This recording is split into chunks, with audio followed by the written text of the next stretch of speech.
کراچی کا جو ہم نے ذکر کیا کہ سہیل آفریدی صاحب جو ہیں وہ کراچی گئے، پھر وہاں پر انہوں نے جلسہ کیا جہاں وہ کرنا چاہتے تھے، وہاں نہیں ہوا.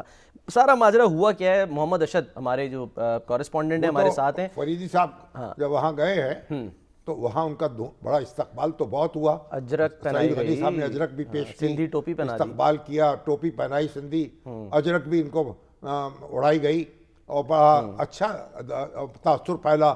اور یہاں تو تجزیے شروع ہو گئے کہ جناب دیکھیے یہ پیپلز پارٹی کے ساتھ پی ٹی آئی کا اب ہو رہا ہے، رشتہ ناتا ہو رہا ہے، اور مقتدرہ جو ہے اب مسلم لیگ نون کو چلتا کرے گی. کیا لوگ خبریں اڑانے لگے اور بیچ میں معلوم ہوا پھر کھنڈت پڑ گئی. ویسے ایک بات ہے، میں ابھی پوچھتے ہیں ان سے، وہ کہتے ہیں باغ جنا جو ہے مزار قائد اعظم کے پاس جو باغ، وہاں جلسہ کرنا ہے ہم نے.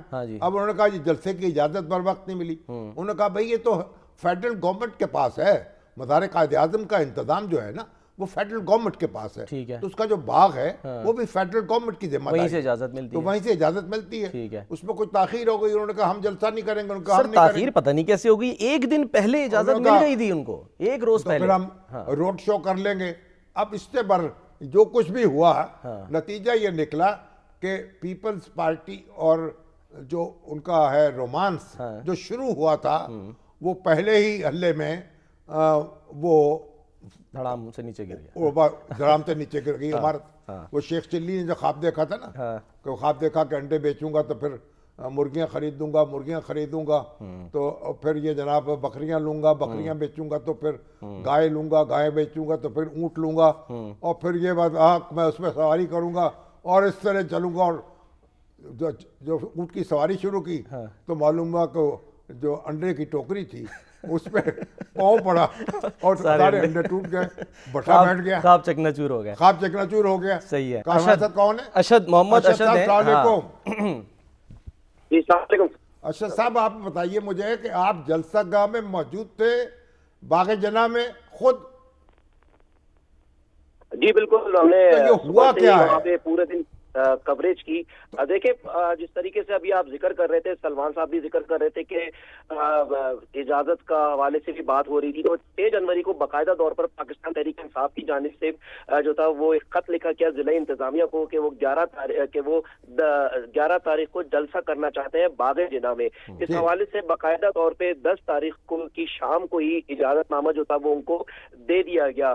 سندھ حکومت کا یہ موقف تھا کہ ہم نے وربلی ان کو پہلے ہی بتا دیا تھا پاکستان تحریک انصاف کو کہ آپ کو جلسہ کرنے کی اجازت دے دی ہے، اور آپ کو جو ریٹن میں جو آپ اجازت نامہ مانگ رہے ہیں وہ بھی آپ کو مل جائے گا، آپ تیاریاں جاری رکھیں.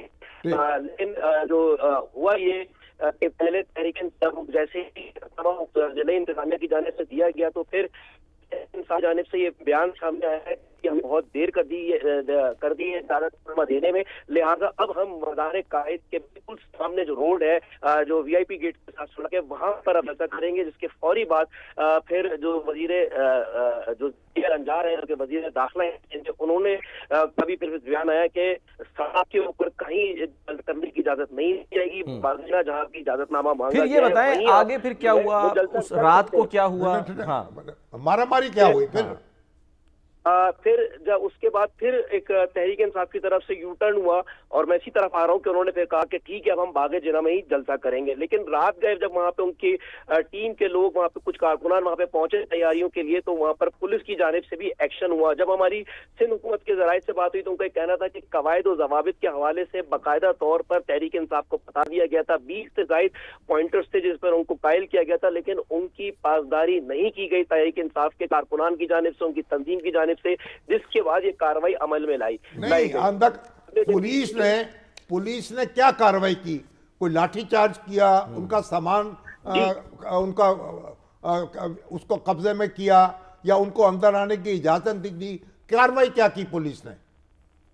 تحریک انصاف کی جانب سے بھی یہ دعویٰ کیا گیا کہ وہاں پر رات گئے باغ جنا میں پولیس پہنچی، اور وہاں پر پولیس کی جانب سے ان کے کارکنان کو حراست میں لیا گیا. اور پولیس کیوں پہنچی وہاں؟ اس کو کیا ضرورت تھی پہنچنے کی؟ جب اجازت دے دی گئی تھی تو وہ اپنا جلسہ کرتے، پولیس کو وہاں جانے کی کیا ضرورت تھی؟